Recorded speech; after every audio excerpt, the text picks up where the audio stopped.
Hello, my name's Jason Halstead, and I'm here today to tell you my personal testimony and just basically bring glory to the Lord and to show what God did for me and my family. I was one of those that was raised in church, so I was saved from a very early age, baptized by the time I was 6 years old. And I always had a heart for the Lord, even like up into my teenage years. So I got out of the military and I met my wife that I'm married to now.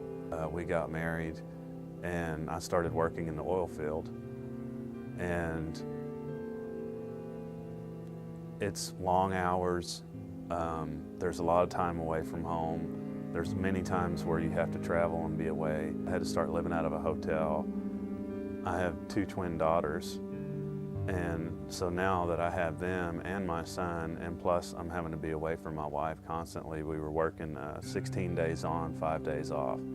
So essentially I was working 2/3 of the year, and I would get basically 5 days a month at home. So the pressure started coming on our marriage, and now that I was a supervisor, I was having to deal with a lot of extra stress on the job. I got away from reading my Bible, I got away from prayer, and I got away from the things that keep us strong. And I started drinking. It started off with, basically just like having a drink with my buddies at dinner, and then one thing led to another, and I'd wind up getting drunk that night, and then it escalated and it just kept going further and further out of control. I started dipping snuff, and my wife didn't know any of these things, and because I was ashamed. I was shamed, and I was guilt-ridden, and I was afraid that if I came and I told her about what I was doing, that she would leave me. One time, one of my friends said, "Hey, I'm going to get dinner, you want to come?" After we left the restaurant, my friend starts driving somewhere, get to where we're going, and he takes us to a strip club. And I was really upset because I knew that that was the nature of something that he would do. It was never in my heart to do these things, but that's what happened. It was one of those things like I never had the intention of hurting my wife or hurting my children or not being the man that God designed me to be. I was up for another promotion at my job, the second level of supervisor position, and they sent me to Abu Dhabi in the United Arab Emirates to do this training, and this course was going to be like 4 weeks long. After the 3rd week, I started really missing my family. I started getting depressed, and I just started feeling really downtrodden. And just my friend, one of the guys that I was in class with there, he says, "Hey," he's like, "you want to go to Dubai this weekend?" So we go, and we wind up partying the whole weekend, and I did more stupid things. And then the Holy Spirit supernaturally revealed these things to my wife, the things that I've been doing for like the whole past 3 or 4 years.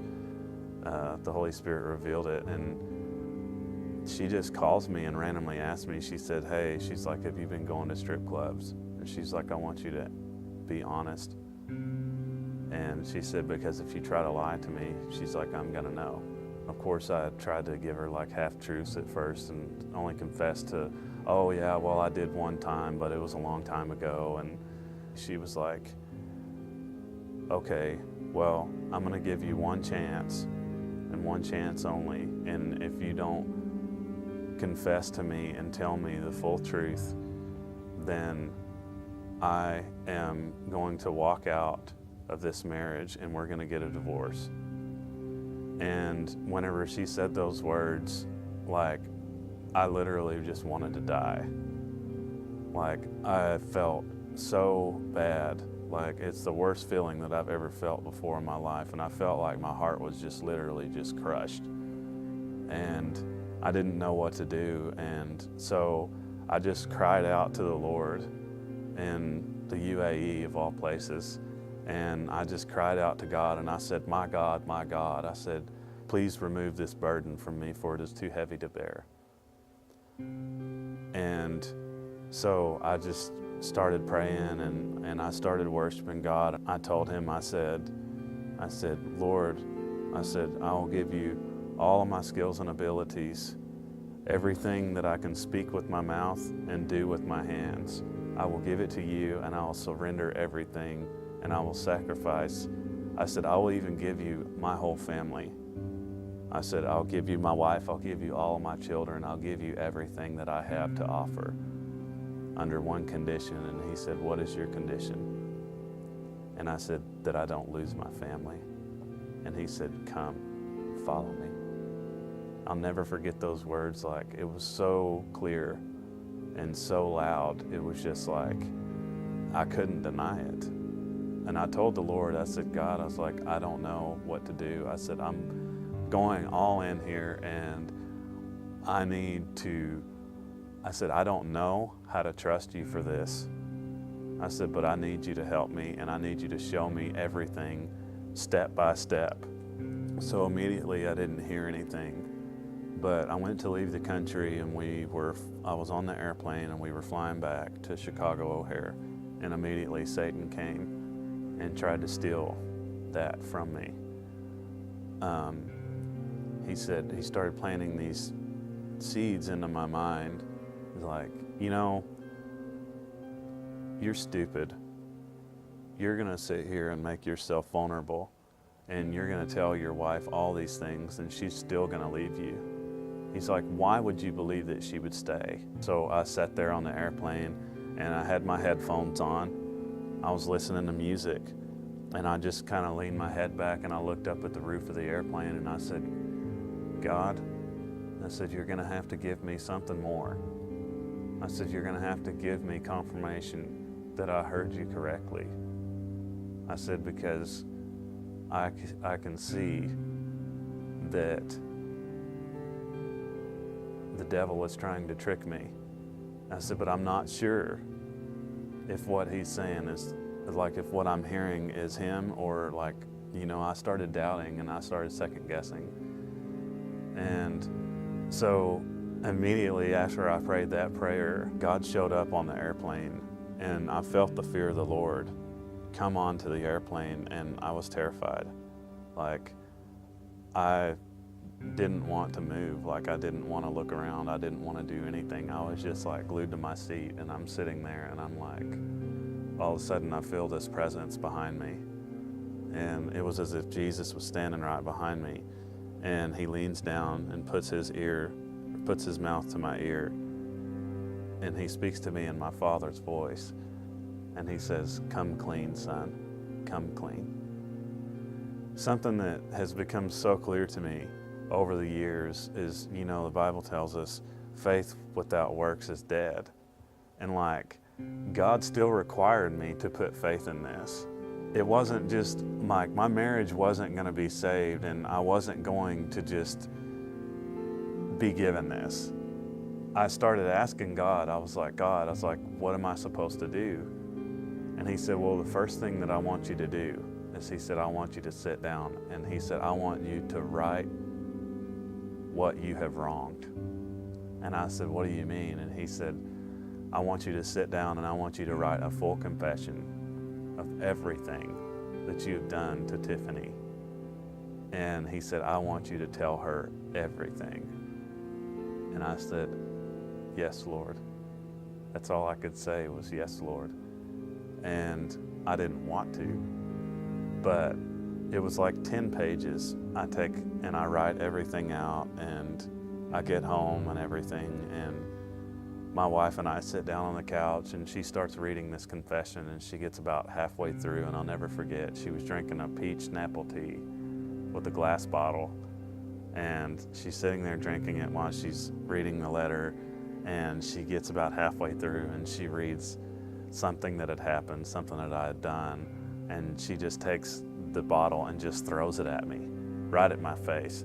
Tea goes flying around everywhere, and she goes storming off up to, we lived in a 2-story house at the time, and she went to the upper level where our bedroom was, and so I stayed down there, and I just started bawling like a little baby. And I started telling God, I was like, God, you told me that if I came and I followed you, that you would save my family. And I was like, I don't understand. I was like, because it looks like it's not happening. But I still held on to what God told me. I still held on to it. And so I went and I grabbed a towel and I started cleaning up off the floors, and I'm sitting there on my hands and knees, and I'm like, I deserve every single bit of this. I deserve every single bit of it. And I don't even deserve my family. And I just kept telling myself that over and over. And we slept apart, obviously, that night. My wife stayed down on a lower level, and I was up there in my bedroom. And I get up the next morning, and my wife met me halfway up the staircase, and she looks at me and she says, God has graced me to forgive you.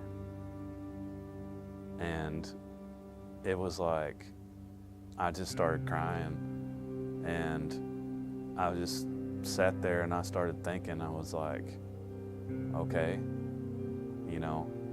I held on to that, and it was starting to manifest, and then she starts telling me, and she said, she's like, I don't really understand why I'm forgiving you. She's like, the forgiveness that I have for you is supernatural. She said, that's all I can tell you, is that God has given me supernatural forgiveness for you, and I don't understand why. Today, my life is completely different. I just really started pursuing the things of God, and I started telling my wife that I wanted to get out of the oil field and that I wanted to stop doing what I was doing, because I thought that the reason why I had started living that kind of life was because of the oil field. And I had this idea that the oil field was evil, and that the lifestyle that the oil field brings, that many, many people in the oil field succumb to, is the reason why those things had happened to me. I talked to my wife about it, and I told her about how I was feeling and how miserable I was at my job and everything, and that I wanted to stop working in the oil field and all these things. And she said, I feel like God is telling me that He is going to deliver you out of the situation, but first He wants you to see that you can live for Him and work in the oil field. And she said, once you see that and you learn what it is that He wants you to see, that's when He will deliver you out of it. And I said, okay. I kind of became like an oil field evangelist. I started sharing my faith with people on the job, and it was like the fruit that was being produced in my life was noticed, and people were coming to me, and I wasn't searching for them. The word was so much in my heart that I couldn't help but share it. Now I went back into the oil field, but this time things are completely different, and my life is different, and I feel like, that's what God has called me to do, to reach the lost in the oil fields. He's shown favor and grace and mercy to me. He can show that same thing to them. It just requires a little bit of trust and a little bit of faith and believing in God, and He'll pull you out of it. I would have missed out on my blessing if I wouldn't have been obedient. That's the most important thing that I've learned in my walk with God, is as long as you're faithful and you're obedient. That's like two main keys to walking it out and walking in the blessings of God and walking in the plan that God has for your life.